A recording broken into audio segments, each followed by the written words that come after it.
રાજકોટ શહેરના મવડી વિસ્તારમાં રહેતા એસ્ટેટ બ્રોકર સાથે 3 કરોડ અને 40 લાખ રૂપિયાની ઠગાઈ થઈ હતી. આ ગુનામાં સંડોવાયેલી ચીટર સ્વામી ગેંગ સામેની તપાસ ગાંધીનગર સીઆઈડી ક્રાઇમ ચલાવી રહી છે. ત્યારે રાજ્યવ્યાપી છેતરપિંડી કૌભાંડમાં સીઆઈડી ક્રાઇમે રાજકોટમાં ઓચિંતા દરોડો પાડીને એક લઘુમતી આગેવાનને ઉઠાવી લીધા છે. એની વિગતવાર વાત કરવી છે આ વિડીયોમાં. નમસ્કાર, વાઇબ્સ ઓફ ઇન્ડિયામાં આપનું સ્વાગત છે. વાત છે ચીટર સ્વામી ગેંગની. તો આ ચીટર સ્વામી ટોળકીએ રાજકોટ સહિત રાજ્યના અલગ અલગ શહેરોમાં ગૌશાળા અને મંદિર માટે સસ્તામાં જમીનની લાલચ આપીને કરોડો રૂપિયાનું કૌભાંડ કર્યું છે.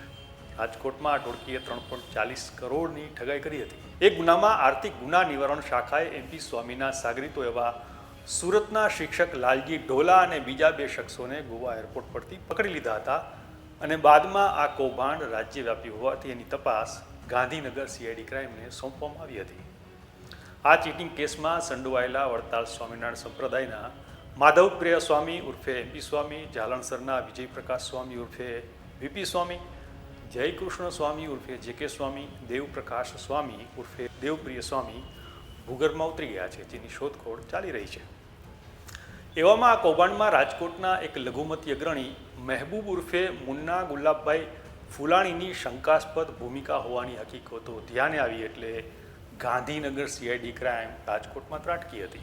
સીઆઈડી ક્રાઇમે રાજકોટ આલ્ફ્રેડ હાઈસ્કૂલ સામે આવેલા સ્ટર્લિંગ એપાર્ટમેન્ટની ઓફિસમાં સરપ્રાઇઝ દરોડો પાડીને મહેબૂબ ઉર્ફે મુન્નાને ઉઠાવી લીધો હતો અને તપાસ માટે ગાંધીનગર લઈ ગઈ છે. એવી વિગતો એક અખબારી અહેવાલમાંથી મળી છે.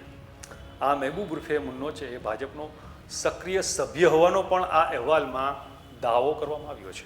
ત્યારે વાસ્તવિકતા શું છે અને આ કૌભાંડમાં મહેબૂબની શું ભૂમિકા છે એ સીઆઈડી ક્રાઇમની તપાસમાં બહાર આવશે. આવી જ અપડેટ્સ માટે જોતા રહેજો વાઇબ્સ ઓફ ઇન્ડિયા. નમસ્કાર.